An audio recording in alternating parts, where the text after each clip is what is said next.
आप लोग हमारे इस यूट्यूब चैनल में आप सभी का स्वागत है।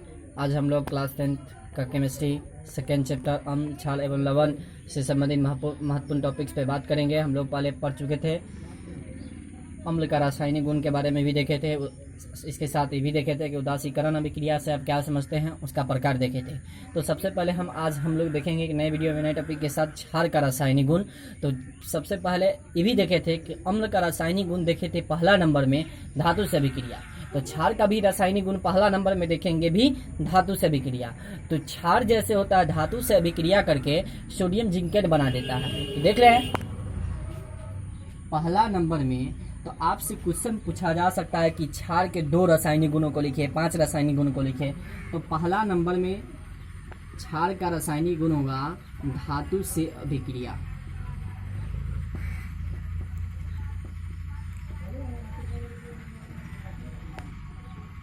क्षार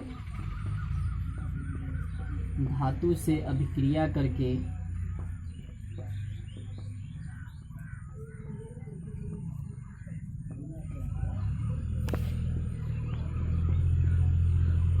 सोडियम जिंकेट, जैसे मान लेते हैं NaOH की अभिक्रिया Zn के साथ करा, तो यह बना देगा NaH ZnO2, मतलब सोडियम जिंकेट ऑक्साइड। यह ऐसे आ जाएगा ZnO2 प्लस H2, मतलब इसका नाम आ जाएगा सोडियम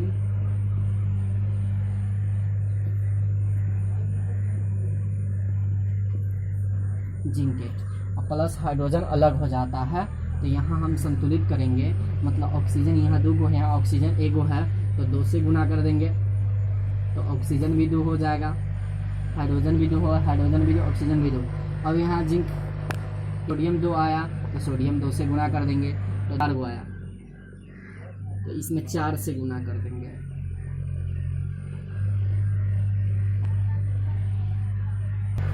धातु से अभिक्रिया, तो क्षार धातु से अभिक्रिया करके सोडियम जिंकेट बनाता है। जैसे उदाहरण के लिए मान लेते हैं NaOH और जिंक धातु है, इससे अभिक्रिया करें तो zinc sodium zincate plus hydrogen बन गया। दूसरा नंबर में देखेंगे जल से अभिक्रिया, कहते ये आयन के रूप में टूट जाता है।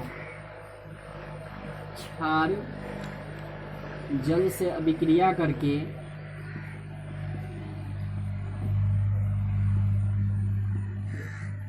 हाइड्रोक्साइड आयन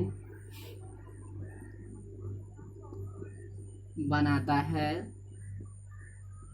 जैसे में मान लेंगे NaOH की अभिक्रिया H2O पहला हो गया, दूसरा जैसे KOH की अभिक्रिया जल के साथ कराते हैं तो K अलग हो जाता है, OH भी अलग हो जाता है, तो K प्लस OH माइनस, मतलब प्रत्येक स्थिति में देखें तो हाइड्रोक्साइड आयन टूट जाता है, मतलब क्षार जल से अभिक्रिया करके OH हाइड्रोक्साइड आयन बनाता है। तीसरा देखेंगे अधात्विक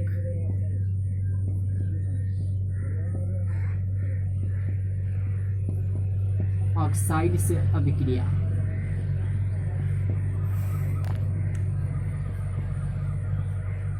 तो जैसे जब चूने की पानी को कार्बन डाइऑक्साइड गैस के साथ प्रवाहित करते हैं तो यह लवण एवं जल बना देता है। जब चूने के पानी को CO2 गैस प्रवाहित जल बनाता है, तो चूने के पानी का सूत्र होता है, मान लेते हैं जैसे उदाहरण के लिए CaOH का होल 2 कार्बन डाइऑक्साइड गैस को प्रवाहित करती है। जैसे कार्बन डाइऑक्साइड गैस को प्रवाहित करेंगे तो यहाँ CO2 यह बना देगा CaCO3 प्लस H2O, तो इसका नाम आ गया लवण और इसका नाम आ गया जल। तो बच्चों जल का सूत्र होता है H2O और लवण का सूत्र हो गया CaCO3 मतलब कैल्शियम कार्बोनेट। और ये इसका नाम आ गया चूने का पानी। तो हम लोग देख चुके हैं क्षार का रासायनिक गुण 3 देख चुके हैं। अब हम लोग नेक्स्ट क्वेश्चन पे बात करेंगे जो होगा क्वेश्चन है कि अम्ल का जलीय विलयन विद्युत का चालन क्यों करता है और क्षार का जलीय विलयन विद्युत का चालन क्यों करता है, इसके बारे में हम लोग नेक्स्ट क्वेश्चन पे बात। अम्ल का जलीय विलयन विद्युत का चालन क्यों करता है, तो जैसे यहाँ एक आया अम्ल और एक आया जल, जैसे अम्ल को जल में मिला देते हैं तो यह अम्ल के रूप में विघटित हो जाता है, विलय होकर अम्ल प्रदान करता है, H+ आयन प्रदान करता है मतलब हाइड्रोजन आयन बनाता है। तो अम्ल का जलीय विलयन विद्युत का चालन करता है। अम्ल जल की अवस्था में H+ आयन उत्पन्न करता है। इसको लिखेंगे अम्ल का जलीय विलयन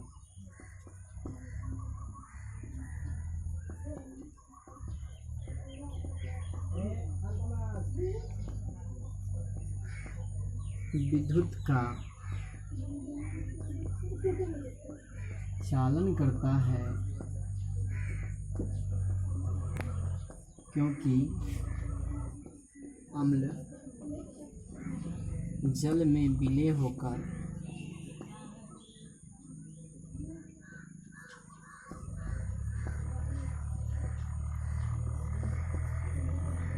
H+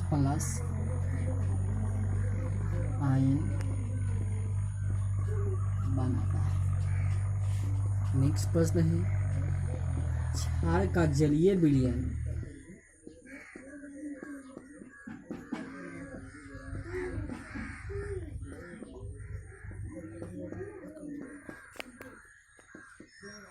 विद्युत का चालन है।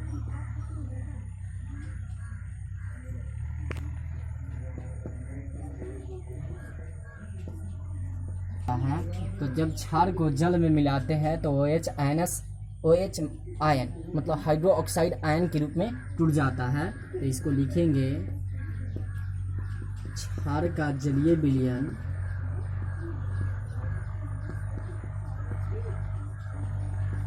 विद्युत का चालन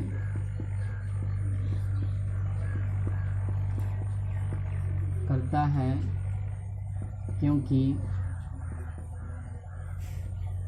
क्षार जल में विलय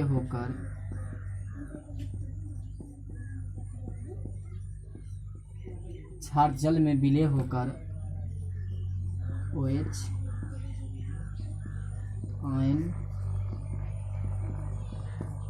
बनाता है। बच्चों हम लोग नेक्स्ट टॉपिक पे जानेंगे तनुकरण।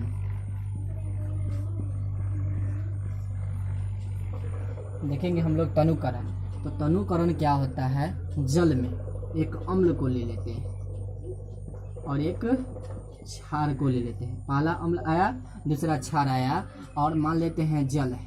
तो कोई बीकर है तो जल में जब अम्ल एवं क्षार को मिलाया जाता है तो उसकी प्रति इकाई जो सांद्रता होती है मतलब हाइड्रोनियम आयन और OH ऑक्साइड की आयन की सांद्रता में कमी आ जाती है। तो कमी आने की ही क्रिया को तनुकरण कहते हैं। एक बार और, जल में जब अम्ल एवं क्षार को मिलाया जाता है तो उसकी जो सांद्रता होती है H3O+ या OH आयन की सांद्रता में कमी आ जाती है। तो कमी आने की क्रिया को ही तनुकरण कहते हैं। अब हम लोग जानेंगे बच्चों pH क्या है और pH स्केल क्या है। Next topic pH scale. तो pH स्केल क्या है, इसके गुणों को लिखिए। तो pH स्केल में 2 भाग लेते हैं, एक अम्लीयता और एक ले लेते हैं क्षारीयता। अम्लीय तो किसी विलयन में उपस्थित अम्लीयता एवं क्षारीयता को मापने के लिए जिस स्केल का उपयोग किया जाता है उसे pH स्केल कहते हैं। किसी विलयन में उपस्थित अम्लीयता एवं क्षारीयता को मापने के लिए जिस स्केल का उपयोग किया जाता है उसे हम pH स्केल कहते हैं। और pH स्केल का खोज P.S. सोरेनसन नामक वैज्ञानिक ने 1919 ईस्वी में किया था। तो इसका पहला स्टार हो जाएगा सोरेनसन नामक वैज्ञानिक ने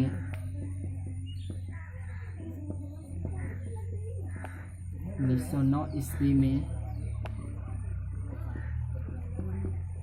किया था अम्लीय विलयन का। अगला देखेंगे पीएच स्केल का जो परास होता है 0 से 14 तक होता है।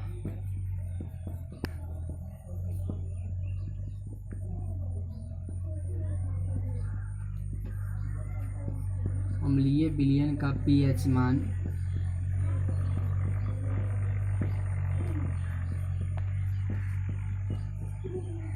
7 से कम होता है। अगला स्टार देखेंगे क्षारीय विलयन का पीएच मान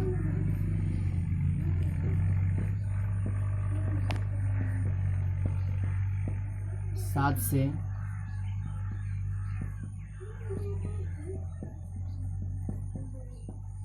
अधिक होता है। उदासीन विलयन का पीएच मान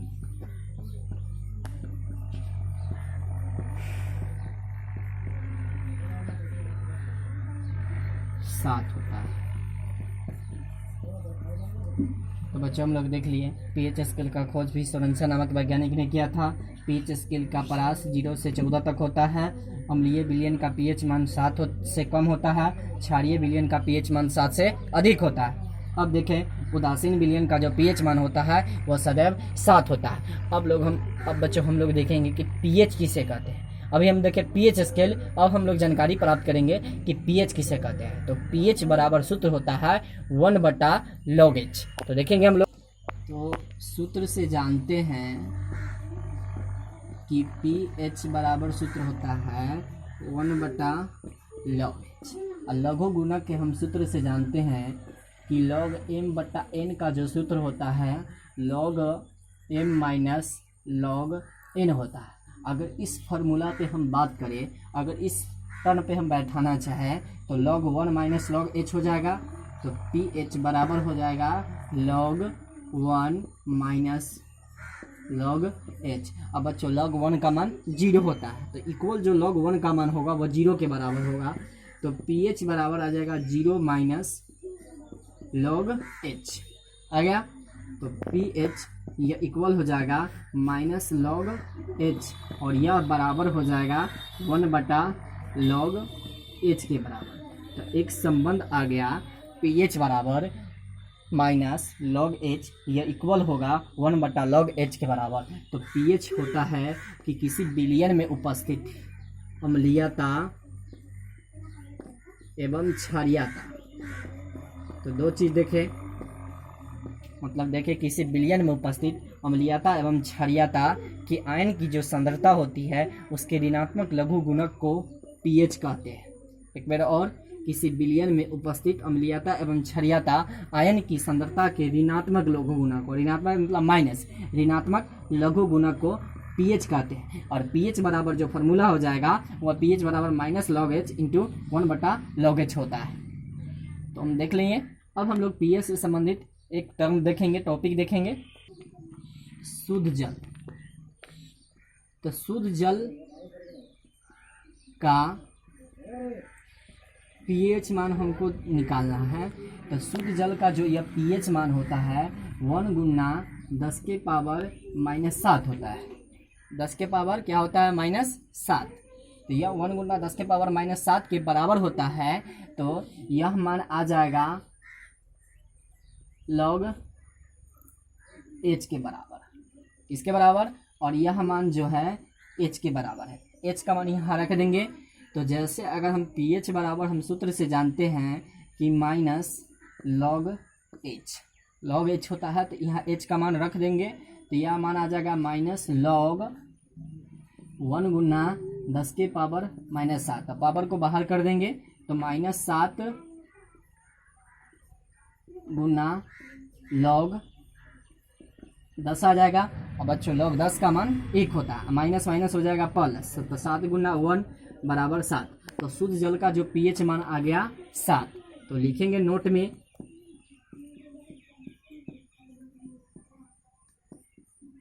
शुद्ध जल का पीएच मान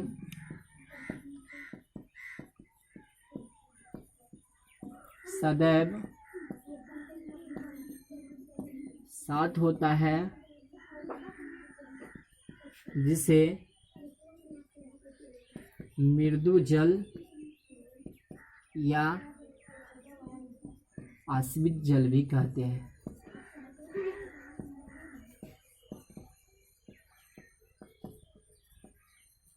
तो आपसे पूछा जाएगा कि एग्जाम में कि शुद्ध जल का पीएच मान कितना होता है या मृदु जल का पीएच मान कितना होता है, तो किसी का भी मान पूछे तो शुद्ध जल का पीएच मान भी 7 और मृदु जल का पीएच मान भी 7। तो हम लोग पीएच स्केल भी देख लिए और पीएच भी देख लिए। अब नेक्स्ट टॉपिक है कि पीएच के दैनिक जीवन में महत्व, तो हम लोग वो अगले वीडियो में बात करेंगे। यदि बच्चों अम्ल क्षार एवं लवण से रिलेटेड जो भी टॉपिक पे हमने बात किया, अगर वीडियो आपको अच्छा लगा हो तो हमारे कमेंट बॉक्स में लिखकर बताइए। यदि हमारे चैनल को लाइक सब्सक्राइब एवं कमेंट नहीं किया तो जल्द से जल्द लाइक सब्सक्राइब एवं कमेंट कर दें, ताकि जो भी नोटिफिकेशन हो हम आपको अगले वीडियो में बता सकें।